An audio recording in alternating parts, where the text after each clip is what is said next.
رکوں یا چلوں آگے؟ بہت بڑھیا موقع آ گیا، تھوڑا سا اصلاحی بات بھی ہو جائے، اگر آپ برا نہ مانیے تو۔ صلوات بر محمد۔ آغا جان، یہ آنکھ جو ہے نا، آنکھ کہتے ہیں کہ ابلیس کے تیروں میں سے ایک تیر ہے۔ بڑے سے بڑا آدمی پھنس جاتا ہے آنکھ کے چکر میں۔ اذان کا ثواب معلوم ہے؟ اذان کا روایت کہتی ہے اگر لوگوں کو اذان کا ثواب معلوم ہو جائے تو اذان دینے کے لیے لوگ جھگڑا کر لیں، اتنا ثواب ہے اذان دینے کا۔ ایک صاحب تھے، آواز بڑھیا تھی، اذان دیتے تھے، مر گئے۔ تو مسجد والوں نے کہا ان کے چھوٹے بھائی سے کہ یار تم اذان دو۔ وہ اذان دینے لگے، کچھ دنوں کے بعد وہ مر گئے۔ دروگا جی سنو، بہت مزیدار ہے۔ کچھ دن میرے بھائیو، وسیع حسن میاں 60 کے ہو گئے، اب سدھر جاؤ، اب ہوش میں آ جاؤ۔ کبھی بھی جو ہے وہ روایت کہتی ہے میرے بھائیو، رکوں برا تو نہیں لگے گا، روایت کہتی ہے جب انسان 40 کا ہو جاتا ہے تو فرشتے پکارنے لگتے ہیں استعدوا للموت، مرنے کے لیے تیار ہو جاؤ۔ ایک روایت کہتی ہے جب آدمی 40 کا ہو جاتا ہے، من بلغ 40 سنہ ولم یأخذ العصا فقد عصا، جو 40 کا ہو جائے اور ہاتھ میں عصا نہ لے وہ گناہگار ہے۔ کیا مطلب؟ لاٹھی لے کے چلنا پڑے گا اب 40 کے بعد۔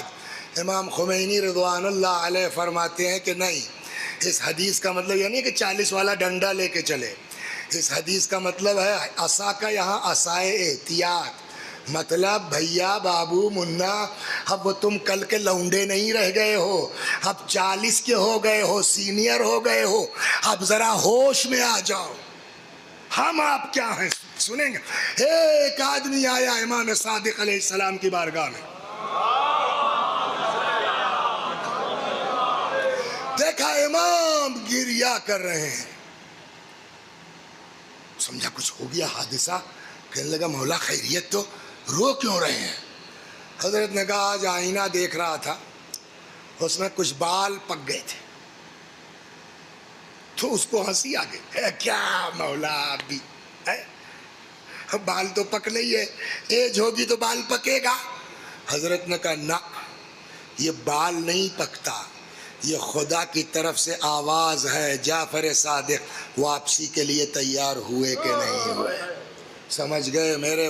اور اب تو کسی کا کوئی بھروسہ نہیں ہے۔ کل تک ٹہل رہا تھا آدمی، معلوم آج اٹیک آ گیا، ختم۔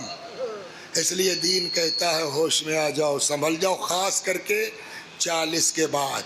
اور اس میں بھی سب سے زیادہ جو پھنسانے والی چیز ہے نا، صلوات پڑھیے سناتا ہوں، بڑے بھائی مر گئے، بعد والے سے کہا گیا بھائی تم اذان دو، وہ اذان دینے لگے، سمجھ گئے آپ؟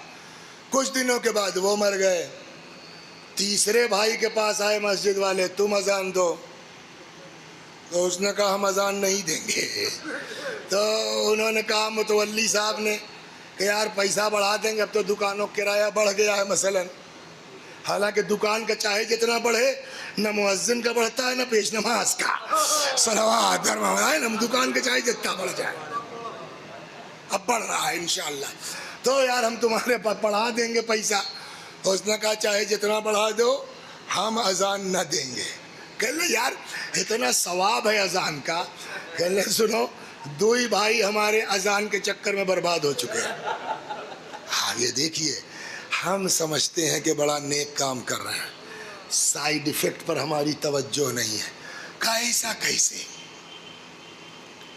کہنے لگے جب پہلے بڑے بھائی مرنے لگے میں ان کے سرانے تھا، میں نے کہا پڑھو اشہد ان لا الہ الا اللہ، بہت میں نے کہا نہیں پڑھ پائے۔ پھر دوسرے بھائی مرنے لگے، پھر میں تھا، میں نے کہا بھائی جان پڑھو لا الہ، نہیں پڑھ پائے۔ میں نے کہا یار جن لوگوں نے زندگی بھر اشہد ان لا الہ الا اللہ کہا، وہ مرنے کے بعد کیوں نہیں کہہ پائے؟ اور ایک حدیث سنا دوں آپ کو، جس کا آخری کلمہ لا الہ الا اللہ ہوگا وہ پاس ہے، صلوات ہو جنتی ہے، روایت ہے. اور یہ مؤذن نہیں کہہ پائے، بڑے ٹینشن میں تھا میں. تو ایک دن میں نے ان دونوں میں سے ایک کو خواب میں دیکھا. ہم نے کہا بھیا زندگی بھر اذان دیا، اس کے بعد مرنے کے وقت نہیں کہہ پائے لا الہ الا اللہ. تو کہنے لگے یار یہی تو مصیبت، کاش اذان نہ دیتے ہوتے، اذانے نے تو پھنسایا. اب دیکھیے آپ لوگ شہر والے شاید نہ سمجھ پائیں، آپ کبھی اپنی اوریجنل سسرال گئے ہیں؟ کب گئے ہو؟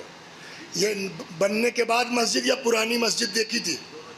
پرانی والی دیکھی تھی نا، کافی اونچی تھی، اور اس اونچائی کے بعد بھی اوپر میں بنا ہوا تھا زینے کے بعد.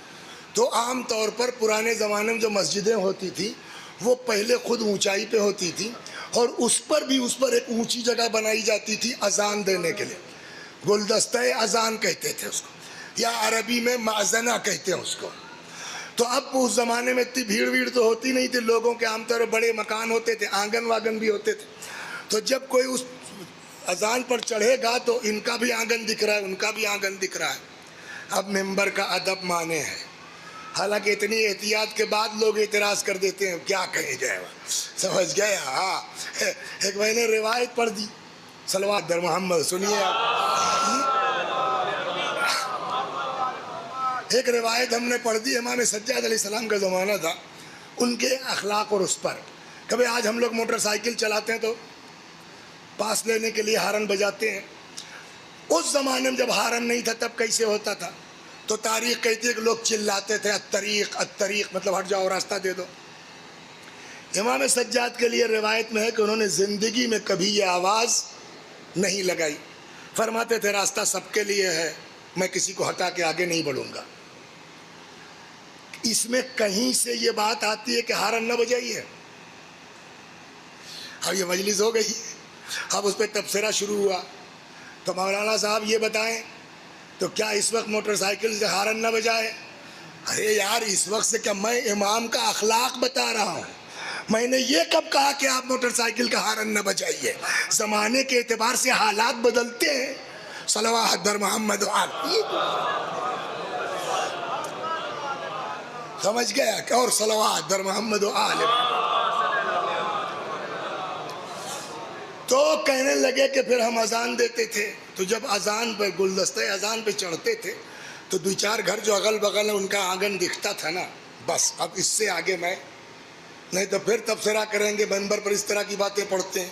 اے بھیا نہیں پڑھیں گے تو کیسے بچوں کو بتائیں گے کہ آنکھ کو نہیں روکو گے تو پھنس جاؤ گے؟ صلوات در محمد و آل محمد. پھر لگے اذان دیتے تھے، بس اتنا اشارہ کر دیں اشہد ان لا الہ، ہو گیا نا. ایک ذرا سا اپنی آنکھ کو نامحرم سے نہیں بچا پائے، مرتے وقت کلمہ نہیں پڑھ پائے. سمجھ گئے؟ وسیعاً ہوش میں آ جاؤ. اب تک جو کیا کہ اللہ بہت کریم ہے، اللہ بہت رحیم ہے، بخشنے والا ہے، مگر کم سے کم اب تو توبہ کر لو. جو ہوا وہ ہوا. خدا کہتا ہے ان اللہ یغفر الذنوب جمیعا، اللہ تم لوگوں کا سارا گناہ معاف کر دے گا، مگر توبہ کرنی پڑے گی.